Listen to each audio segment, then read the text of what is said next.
Hello students, मैं हूं आपका होस्ट रजत एंड आज की जो वीडियो है उसमें हम लोग सब्जेक्ट जो इन्वायरमेंटल साइंस है उसका कुछ टॉपिक यहां पे क्लियर करने वाले हैं।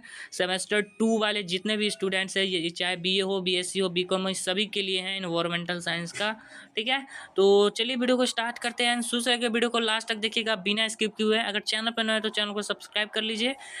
ठीक है, चलिए स्टार्ट करते हैं वीडियो को।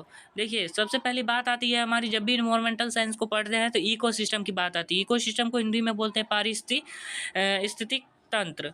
ठीक है, तो इसके दो पहलू भी हो सकते हैं, जैविक अजैविक होते हैं। पहले जैविक को जानते हैं। इसके अंतर्गत जीवों की जातियों की संख्या, जीवों की संख्या, बायोमास, जैव भार जिसको बोलते हैं, जीवों का जीवन इतिहास, लाइफ हिस्ट्री और उनके विवरण का अध्ययन किया जाता है। ठीक है, इकोसिस्टम के अंदर नॉर्मली हम लोग क्या है, जैव से संबंधित सारी चीज़ों का अध्ययन किया जाता है। जीवों की संख्या या जैसे जैव भार। और अजैविक अगर पहलू में आते हैं तो इसमें पोषक तत्व, जल की मात्रा तथा वितरण, ये सब को देखा जाता है। जीवों के चारों ओर का भौतिक वातावरण तथा उसकी सीमाएं जैसे तापक्रम, प्रकाश और आवास आदि। ओके, उसके बाद आता है कि ये स्ट्रक्चर जो होता है हमारा इकोसिस्टम का होता कैसा है, मतलब किस किस टाइप पे बटा हुआ होता है। तो देखिए, सबसे पहले स्ट्रक्चर ऑफ इकोसिस्टम जानते हैं, पारिस्थितिक तंत्र की संरचना। एक पारिस्थितिक तंत्र में दो प्रकार के प्रमुख घटक पाए जाते हैं। पहला है अजैविक घटक और दूसरा है जैविक घटक। ठीक है, पहला घटक को एबायोटिक और नॉन लिविंग कंपोनेंट बोलते हैं और दूसरे जैविक घटक को बायोटिक और लिविंग कंपोनेंट बोलते हैं उसको। ठीक है, तो चलिए आगे देखते हैं और क्या है। और फिर नेक्स्ट टॉपिक हमारा, अजैविक घटक को तीन भागों में बांटते हैं।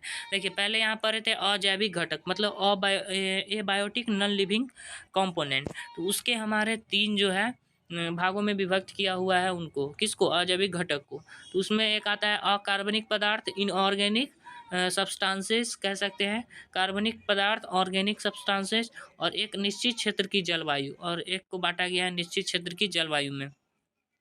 आप जानते हैं अकार्बनिक पदार्थ होते क्या हैं। देखिए, मिट्टी में जो भी पाए जाते हैं जैसे सल्फर, फास्फोरस, जितने भी केमिकल, कार्बन, हाइड्रोजन, ऑक्सीजन जितने भी होते हैं, अतः यह पदार्थ कभी भी पारिस्थितिक तंत्र से खत्म नहीं होता है, तो इसको इसी में बांटा गया है। बल्कि इनका नियमित चक्र जो है चलता रहता है, इसका साइकिल चलता रहता है। ठीक है, ये हमारा कभी भी इन्वायरमेंटल से खत्म नहीं होता है, इकोसिस्टम से इसका चक्र चलता रहता है। कार्बनिक पदार्थ किसको बोलेंगे, देखिए जितने भी हमारे कंपोनेंट्स होते हैं, कार्बोहाइड्रेट्स, वसा तथा जो भी खाद्य पदार्थ की चीज़ें हैं, पारिस्थितिक तंत्र को ऊर्जा देती है। कार्बनिक पदार्थ जो होता है हमारा, वो ऊर्जा देती है। ओके, तो कार्बनिक पदार्थ को जाने उसके बाद ये जो है ना इकोसिस्टम में ऊर्जा प्रदान करता है। ठीक है, शॉर्ट में ही जानते हैं उसको, आप अपना लिख सकते हैं अच्छे से। फिर उसके बाद है एक निश्चित क्षेत्र की जलवायु, चार प्रकार के कारकों का अध्ययन करते हैं। एक जो निश्चित क्षेत्र की जलवायु होती है, चार प्रकार के कारक जो है उसके अंदर स्टडीज होती है। कौन कौन वो है, तो वायु और तापक्रम जैसे एयर टेम्परेचर, वर्षा, रेनफॉल जिसको बोलते हैं प्रकाश, लाइट इंग्लिश में, वायु की आर्द्रता मतलब ह्यूमिडिटी जो होती है, नमी जो होती है हवा में, वो तो ह्यूमिडिटी ऑफ एयर। चलिए नेक्स्ट जो आपका टॉपिक है वो है जैविक घटक को है ना यहाँ पे बांटा गया बायोटिक कंपोनेंट में, कारकों को। तो जैसे वहाँ पे पढ़े थे हम लोग क्या है, जैविक, एक मिनट दिखाते हैं आपको, जैविक हम यहाँ पे पढ़े थे।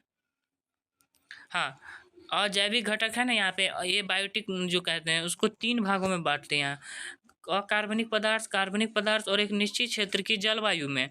जिसको अकार्बनिक पदार्थ, कार्बनिक पदार्थ को हमने पढ़ा था और उसके टाइप्स को भी। उसके बाद जो है जैविक बनता है बायोटिक जिसको बोलते हैं हम लोग कंपोनेंट, लिविंग कंपोनेंट। तो बायोटिक कंपोनेंट के अंदर हमारा दो आता है, ऑटोट्रॉपिक और दूसरा हेटेरोट्रॉपिक घटक। ठीक, स्वपोषी घटक और परपोषी घटक। तो इस वीडियो में जो अभी जितने भी टॉपिक क्लियर करे, आई होप आपको जो है समझ में आया हो। मिलते हैं नेक्स्ट वीडियो में एक अलग टॉपिक के साथ।